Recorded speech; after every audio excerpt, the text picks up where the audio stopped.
अस्सलामुअलैकुम दोस्तों, बहु ही बुरी खबर है। दरबार हज़रत सखी सरवर के हवाले दे नाल दरबार हज़रत सखी सरवर को बंद कर दिता गया। पहले जरा टाइम होंदा उनका 9 कने घन शाम के 4 बजे तक, हुण उन्हें अजोका मुकम्मल दरबार को बंद कर दिता गया। कोई पता कहनी केरी वजह कने केरी वजह कहनी, क्योंकि कल जुमेरात है। जुमेरात ते लोग ज़्यादातर औसन और इंतज़ार दे विच भी हैं भी कल असां औसूं और इतना ज़ियारत करेसूँ।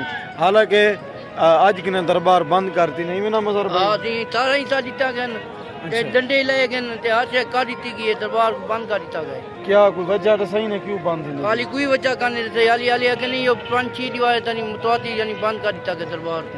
5-6 दीवारें तक मुतवातिर दरबार हज़रत सखी सरवर को बंद कर दिता गया। हालांकि ज़ायरीन ज़ियारत वास्ते अंदर पन काफ़ी तादाद दे विच रश भी है। दे पाओ तो तुसां ओडो अगू पिछू ते दरबार बंद है। और असां ई हवाले दे नाल इत्थों दे जेरे मकामी लोग हैं उन्हें भी पुछदे से, जेरे मेले ते ज़ायरीन आए वदन ज़ियारत वास्ते उन्हें भी पुछदे से।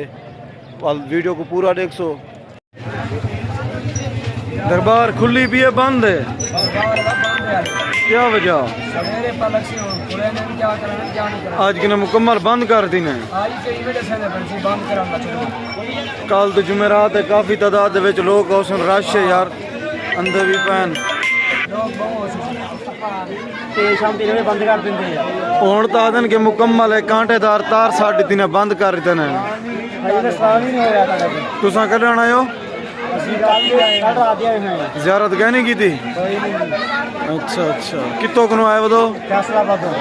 जी दोस्तों, रेदे पहुँचो दूर दराज के लोग अंदर पैन। दरबार बंद है मुकम्मल, इगो आज बंद कर देते हैं। कांटेदार तार 3:30 ते लोगों ने भी पूछते पैसे।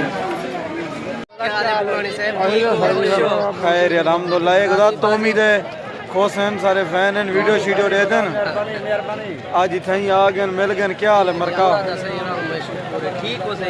खैर अलहमदुलिल्लाह। हाँ मेला गुदा ये जुमेरात सवेरे। क्या हाल है? ठीक हो? खरियत है? फिट हो? दरबार बंद कर दी ने, क्या वजह, क्या हाल चाल है? अच्छा सवेरे वाला खुले से 9 क्योंकि कल जुमेरात है, काफ़ी तादाद में लोग औसन ना। अच्छा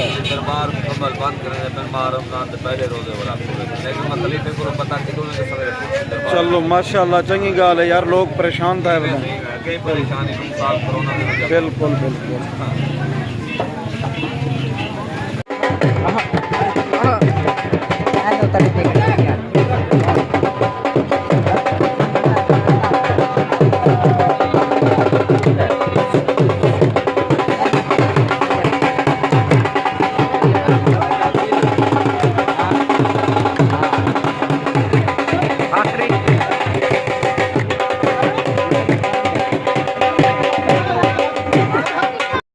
संगत क्या हाल है? ठीक हो? खरियत है? आज बहुत त्योहार है, 3 मार्च है। आज तो मेला लिखे ने पैसे तो माहौल भी थोड़े नाल शेयर करने पैसे इस से कि कितना रश है, कितना लोग हैं और मेला कदा तक ख़त्म देना पड़े।